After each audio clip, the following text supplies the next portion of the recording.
In today's video, I'm going to teach you how to calculate date differences in days, months, and years using Power BI.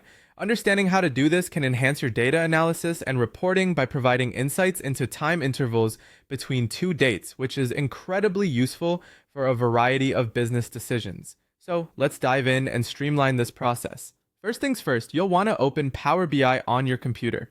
Power BI is a powerful tool, and if you use it frequently, you'll know it's perfect for turning data into insights. Now that we have Power BI open, glance over to the Home tab. This is your starting point for most tasks in Power BI, including where we'll create new measures, which are crucial for our calculations. Next, under the Home tab, you need to create a new measure.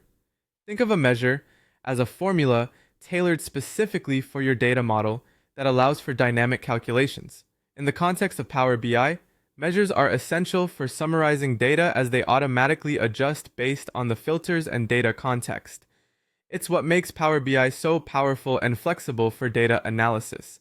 Now, once you've set up a new measure, it's time to input some DAX code.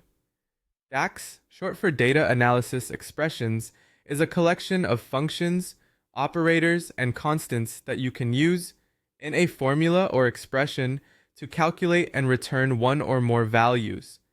For calculating the difference in dates, DAX provides robust, built-in time intelligence functions.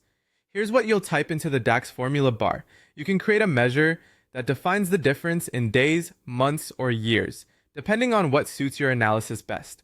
While typing, be cautious with your syntax to ensure everything is correctly formatted. Even a small error could result in incorrect calculations or error messages.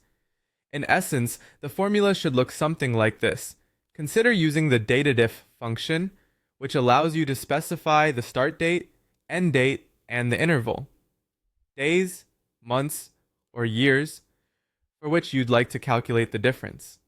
Structuring your DAX code with the correct syntax will ensure Power BI knows exactly how to interpret your instructions to return accurate results.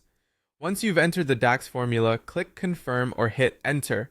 Power BI will calculate the measure based on your code and integrate it into your data model seamlessly.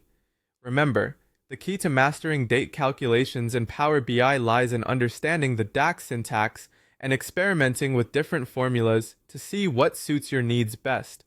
Using DAX's time intelligence capabilities, you can better dissect and understand patterns and trends in your data over different time intervals. With these steps, you can enhance your data analysis toolset in Power BI and bring more insight into your reporting processes.